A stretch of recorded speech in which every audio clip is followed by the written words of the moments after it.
안녕하세요. 지리학자 김희재입니다. 오늘 제가 여러분께 들려드릴 이야기는 지도에 관한 것입니다. 저는 지도를 쥐는 자가 세계를 지배한다라는 사실을 발견했는데요. 지도가 혁명을 부릅니다. 도대체 어떤 혁명을 부르고 또 어떻게 지도가 세상을 지배하는 데 활용되는지 오늘 여러분과 함께 이야기를 나누고자 합니다. 여러 가지 혁명들이 있잖아요. 근데 이 지구 전체 스케일에서 어떤 역사를 바꾼 6가지 공간 혁명이 있었습니다.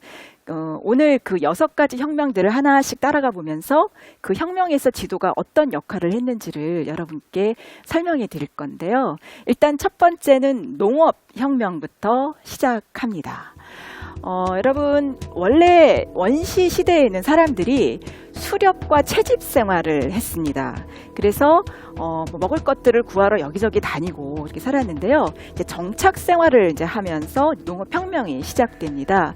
그렇게 된 계기는요, 8,000년 전에 지구가 갑자기 따뜻해졌어요. 그러다 보니 경작지가 줄어들고 사람들이 큰 강 유역으로 몰려들었습니다. 그래서 관계 사업을 통해서 어떤 대규모 농지 개발도 하고 곡물 생산량이 비약적으로 증가하게 되면서 도시가 형성돼요. 그래서 뭐 보리나 쌀, 조, 수수 같은 그런 생산지를 중심으로 5,000년 전에 이집트 문명, 메소포타미아 문명, 인더스 문명, 황호 문명이 각각 발달합니다. 여러분 한번 지도를 보시면 이런 사실들을 확인하실 수 있는데요. 그 중심지가 멤피스, 우르, 모헨조다로 또 은어 같은 곳이었습니다. 이렇게 생산량이 늘고 또 땅을 경작하게 되니까 지배계층이 생겨나게 됩니다. 특히 이제 메소포타미아에서는 굉장히 비옥한 초식당 지대를 중심으로 해서 농업이 생산량이 증대되고 또 권력을 가진 사람들이 땅을 이제 독점하게 되죠. 그렇게 되면서 이 땅은 내 땅이야 라고 이렇게 보여주는 표시가 필요하게 됩니다. 그래서 점토판에 자신이 소유하고 있는 땅을 이렇게 표시하기 시작했어요. 그래서 당시에 지도를 가진 사람은 부자겠죠. 땅 부자. 그래서 지도는 부자의 가지고 있는 필수품이기도 했고요. 지도가 발명되었다라는 그런 표현도 씁니다. 그래서 농지나 관계시설, 들판의 소유권이 그런 표시된 지도가 일종의 부동산 권리증 역할을 한 겁니다. 지금으로 이야기하면. 그래서 메소포타미아의 지도가 보여주는 것은 지도를 가진 사람이 부유한 권력층이었다라는 것을 그렇게 지도를 통해서 우리가 알 수 있고요. 사실 지금도 그렇습니다. 현대 뭐 기업이나 개인 중에서 부를 축적한 사람들 중에는 지도를 잘 읽는 분들이 의외로 많습니다. 그래서 어떻게 보면 우리가 지도를 잘 읽어내고 또 지도를 소유한다는 것 자체가 어떤 부의 상징이 되는 것이죠. 그래서 바빌론 지역에서 최초의 지도가 발명됐습니다. 바빌론에서는 자신의 소유지를 확인하는 그런 지도뿐만 아니라 세계의 지도도 만들었어요. 세계에 현존하는 가장 오래된 지도라고 하는데요. 기원전 600년경이었습니다. 그래서 갈 때 이제 파피루스 이제 그 종이에 이렇게 만든 그런 지도가 아니라 점토판에 그린 어떤 지도였습니다. 그래서 이 지도를 좀 자세히 보면은요, 일단 원의 중심에 바빌로니아인들이 세계의 중심이라고 믿었던 수도 바빌론이 딱 있습니다. 그리고 이 평행선은 그때 바빌론을 흘렀던 유프라테스 강이에요. 그래서 이렇게 동그랗게 세계를 인식했고 바다 위에 육지가 떠 있다라고 그 사람들이 믿었습니다.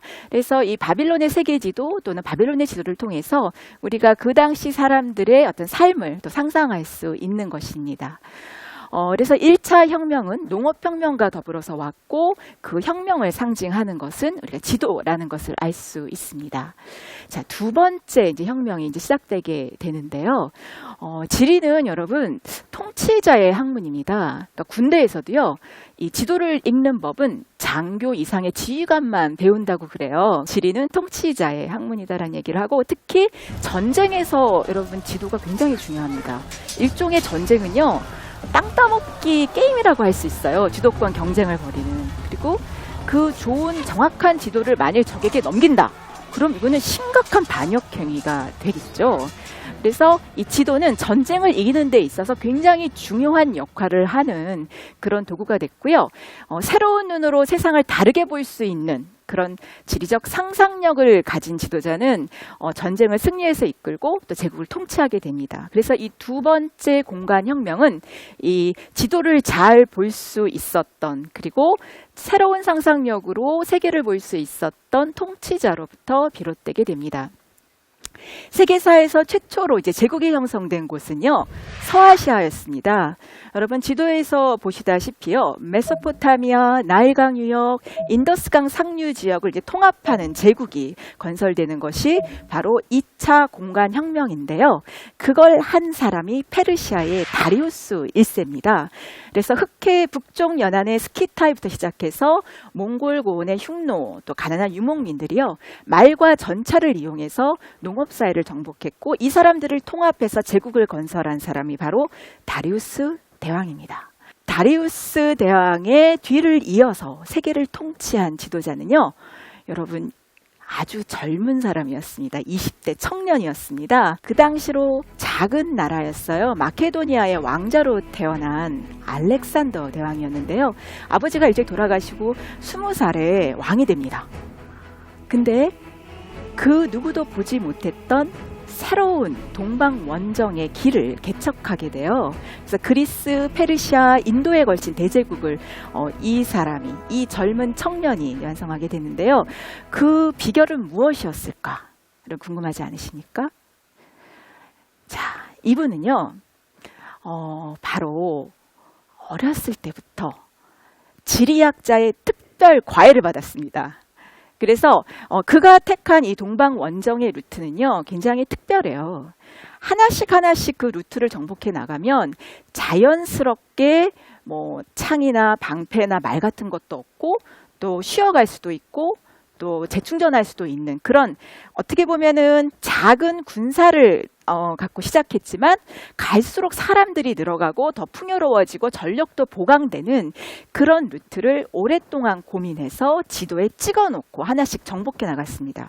그리고 그게 끝이 아니었어요. 그 지리적 요충지에 자신의 이름을 딴 신도시를 건설했습니다. 그래서 알렉산드리아라는 수십 개의 거점 도시가 그가 진격해 나간 그 방향을 따라서 건설됐고요.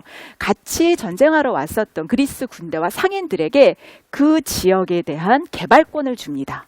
그래서 처음에는 소수였지만 점점 동쪽으로 갈수록 사람들도 늘어나고 그를 믿고 따르는 무리들이 더 강성해지게 되는 그런 지리적 전략을 통해서 동양과 서양을 잇는 그런 세계 최초의 제국을 건설하게 됩니다. 근데 이제 가다가 막혀요. 어디서 막히냐? 인더스강에서 막힙니다. 왜냐하면 당시만 해도 그 인도에 대한 지리 정보가 거의 없었거든요. 그러니까 지리 수업을 받기는 했는데 인도 전까지만 받은 겁니다. 그래서 인도에서는 굉장히 낯선 환경에서 당황하고, 또 코끼리 부대, 듣도 보도 못한 그런 코끼리 부대가 나타나니까 병사들이 두려워하고, 그래서 굉장히 고전했습니다. 열병도 앓고요. 하지만 자기가 잘 아는 지역, 어렸을 때 지리 선생님으로부터 배웠던 지역에서는 완벽한 승리를 거두면서 제국의 영토를 확장하게 됩니다. 특히 이집트 나일강 삼각주에 있는 알렉산드리아는 인구 100만이 넘는 도시였습니다. 그래서 거기 세계의 배꼽이다라고 표현을 했고요. 너무나 화려한 중심지였기 때문에 없는 게 없었어요. 딱 하나 없는 게 있었는데 그건 눈이다.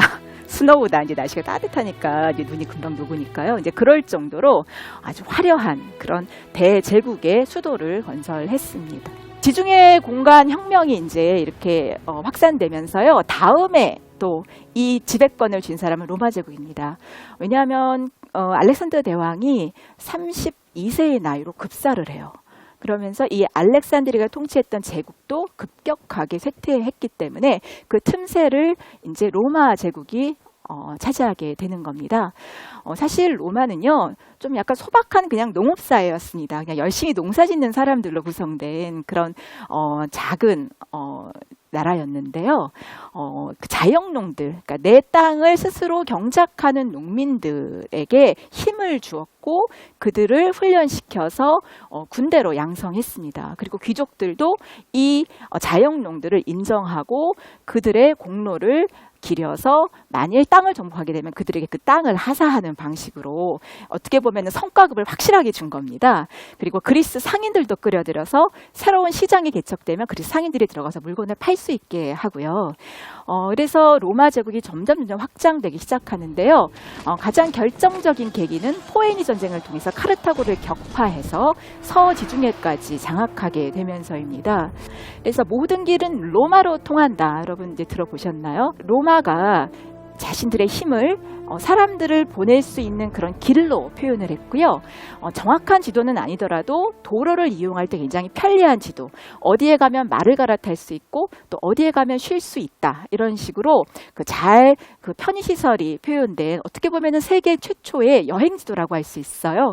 그래서 로마는 이런 지도들을 통해서 유럽 전역으로 자신들의 세력을 확장해 나갔고 또 북아프리카에서도 아직 그 흔적이 남아 있습니다. 그래서 포이팅거 지도라고 하는 이 최초의 여행지도는 이 북아프리카뿐만 아니라 유럽 그리고 영국에까지 나와 있는 그런 지도이고요. 로마 제국이 얼마나 이 지도를 중시하고 또 길을 관리하면서 로마 제국을 확산시켜 나갔는지를 보여주는 증거일 수도 있습니다. 그래서 모든 길은 로마로 통한다는 사실을 잘 보여주는 지도가 바로 이 포이팅거 지도고요. 다음으로 여러분들이 보실 수 있는 것은 프톨레마이우스의 세계 지도입니다. 정말 놀라워요. 이 프톨레마이우스의 세계 지도는 프톨레마이우스가 한 1세기에서 2세기에 살았던 천문학자이자 지리학자인데요. 8권의 지리학이라는 책을 씁니다. 아까 보셨던 여러분 알렉산드리아, 지금 이집트에 있는 알렉산드리아에서 책을 썼습니다. 그래서 그 당시에 발견된 세계에 대한 모든 지리 정보를 최초로 집대성했습니다. 그리고 거기에 수록된 세계 지도는요, 지금 봐도 굉장히 정교해요. 그래서 위도와 경도가 그대로 나타나 있고요. 이것만 봐도 대충 세계가 어떻게 형성되어 있는지를 알 수 있게 하는 그런 아주 놀라운 지도를 만들었습니다.